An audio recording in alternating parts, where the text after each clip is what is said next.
see this as an area of potential revenue for banks if they get it right.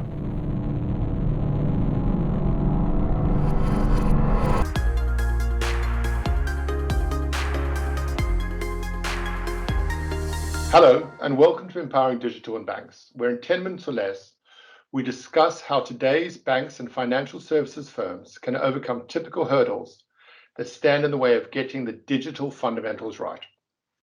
I'm your host, Wynn Davis. My day job is I lead our financial services delivery in North America for banks and capital markets and help to lead our banking group globally. Today, we're going to be talking about payments in banking, and I'm joined by two of my colleagues, Petru and Glenn. Guys, would you like to introduce yourselves? Sure, I'm Glenn Guile, and I run the payments business unit for Endava for the US, Canada, and Latin America. Hello, so my name is Petru Mezger. I'm head of payments delivery in Endava, and I run our global payments business. So Glenn, Petru, thanks very much for the intros. Really appreciate you being here. You are, two of our most senior people in payments, so I'm really looking forward to this conversation. So when we talk about payments and banking, we see this as an area of potential revenue for banks if they get it right, and a huge area of potential revenue for banks if they get it right. Before we get into that, in particular talk about merchant acquiring, let's talk a little bit about the elephant in the room with this ISO 222. We know it's mandated. It's been around for a while. It's mandated now. Petru, over to you. Let's talk about what stopped banks from being compliant with ISO 222 and how are they addressing it now?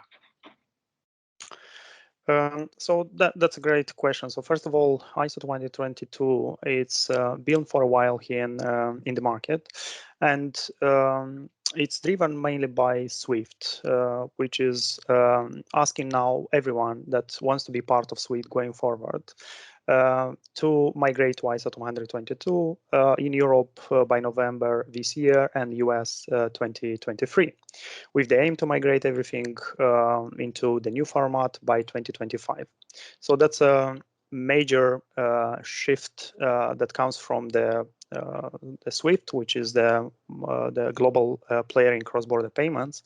And if the banks will not be ready to migrate, they are actually risking to be out of this powerful network.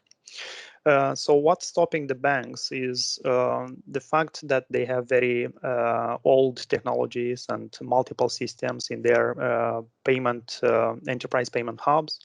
They are working using the MT, so the old SWIFT standards or ISO 8583. And it's very difficult to migrate now all the systems to the new standards. It requires data enrichment. It requires a new ways of doing things, and so really the challenge is wider than just a messaging format. It's a big transformation that is required in the banks. Cool. And then on top of SWIFT, you also have the real-time payments networks around the world are also being built on the ISO 222.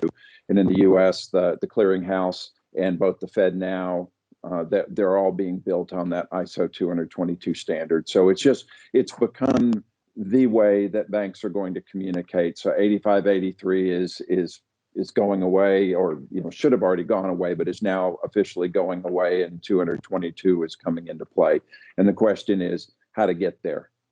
Okay, so what are we seeing? What are the banks who are being successful? How are they approaching this? How are they adopting? Look, some people have already done it. We know that. But ISO 222, how should people be thinking about tackling it? Well, from a standard of the legacy platforms and how to tackle doing that, there's the benefits that they're going to see of being able to digitally enable things once they get that in place. But as you mentioned, the two ways of doing this are, one, you do a wholesale transformation of your enterprise payments hub. And some institutions have done that, and they've done that successfully. Some have had some challenges with it. Typically, the biggest challenge. Glenn, sorry, but that sounds like a huge job. That. Oh, it is. it's a very big job. And what it requires is a very patient organization from a budgeting and capital investment standpoint, because you're talking about a very large capital investment that doesn't return anything for several years at a minimum, sometimes 3, 4, 5 years. And so while it can be successful, it does require patience. The other risk with that is because you're replacing everything all at once, there's a large risk that when you get there, you've impacted something or there's a risk of delay.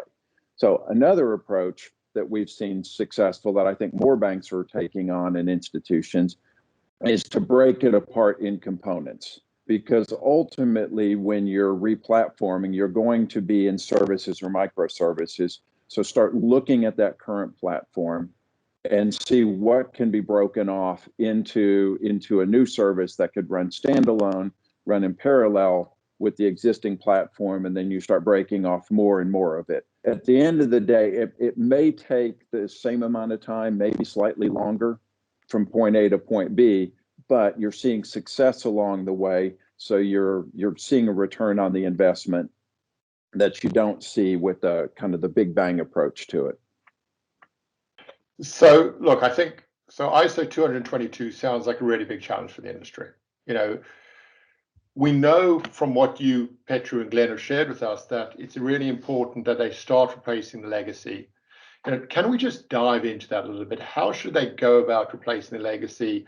How do they get over the inertia in the organization? How do they find the right people to do this work? Let's talk about that a bit. Glenn, over to you. Yeah. So as I mentioned, you want to. Some of the banks are trying to break things off into services. Well, the way to start that is to go in and do a review of the current platform. You do it from a functionality standpoint. You do it from an architecture standpoint, and you lay out that roadmap. First thing to do is what are the cleanup activities that need to take place? Then the roadmap of what services can be broken out, and then the plan of attack for how they could then be run in parallel. Then you're looking on top of that of now what digital services can I start to build that can still rely on the current platform, but also make sure they're connected to the secondary platform. Because not all services require the complete transformation of the platform before they could come into play. So that's kind of from a business standpoint. But now you get into, okay, now what staff are going to be doing all of this? How do I get that accomplished? And the challenge banks are seeing is the current staff that know the platforms, they are probably 100% booked on keeping the business running. So how do you get them broken off? And at the same time, the current staff know the platform, but may not necessarily understand the way things have to be looked at to go into a services orientation. So what we've seen has been successful is when there is a good combination of outside staff teams brought in that understand the end state, but also are going to work very well with the existing staff. They know that they don't understand how things work completely. They know the business, they know what's going on, but they're relying on that internal knowledge. That combination of people working together is what's been successful, because it's not the existing staff trying to rewrite something just because they know it. And it's not new people coming in trying to implement something because they understand the technology. So that's the way the banks and the financial institutions have been successful so far. So it sounds really like you're talking about a teaming approach, Glenn. Is choosing the right team and bringing two parts together into one team to focus on bringing together, rather than saying do this, do that, but no connectivity between them. Correct. Okay, great. If we sit there and we go to the next level, we've talked about ISO 222. We've talked about replacing the legacy with the new services that are required, breaking things apart, attacking things in an agile way. One of the things that we're hearing a lot about is merchant acquiring. There's a lot of conversation in the industry. A lot of people are announcing doing things about merchant acquiring. So banks are getting back into it, or refreshing their merchant acquiring services. So Petru, what 3 things when you think about merchant acquiring, or more than 3 things when you think about merchant acquiring, would you say you should focus on? Yeah, so the most important things for a good merchant acquiring services that the banks can offer is first of all, they'll need an onboarding platform where they can onboard very quickly a large amount of merchants, and they can mainstream this process to make sure it's done very fast. Because of the competitors that are offering very good solution currently, they can onboard merchants in 5 minutes, so they at least should do similar things. They also need a merchant portal or a solution where the merchants can see their insights for data. They can track their activities, so their sales, declines rates. They can also use that for self-services. So they need really to serve well the merchants in offering those tools, because it's already an expectations in the market. And third one is very good capability, omni-channel capability, where the merchants can handle the same let's say sales processes across channels, and having a large variety of payment methods, so local payment methods and international one. Okay, so we talked about international with Swift earlier, so you're hitting that one again, as the internationals is key for merchant acquiring, Petru. So the Swift part in merchant acquiring is only for the merchant settlement side. So on really the businesses, they have accounts in multiple countries, and the acquirer has to settle the amounts, daily amounts with the merchants. They'll use Swift for transferring the funds. But I'm saying here it's more about the Visa, MasterCard, Amex, so the international brands that has to be offered to accept card payments. Right, thanks, Petru. So Glenn, what's your take on merchant acquiring and the fundamental pieces of merchant acquiring? Well, on top of what Petru had just mentioned, the one thing that can't be underestimated or overstated is the need for resilience. And because going into that business, it is a 5 nines type of availability business for the merchants. So, and that is not something that just happens automatically. So I think that would be the fourth key element that they need to consider, is build resilience in from the day one architecture all the way through every decision being made. Is what is the resilience? What is the prevention of hacks and frauds? All of those sorts of things are what keep the merchant acquirers today up at night. And so getting into that business, you have to make sure that's first and foremost. Okay, well, look, that makes a lot of sense. You can onboard somebody in 5 minutes, but if they can't be, transacting business, they're not going to be happy. Brilliant. Look, guys, really interesting today. Really appreciate your time. I think, it's a really interesting space. We'd love to engage with people. We view this as a starting for an engagement.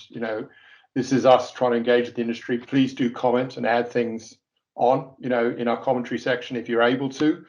We'd love to hear your thoughts. And if you've made it to the end of this, thank you. Thank you for joining us.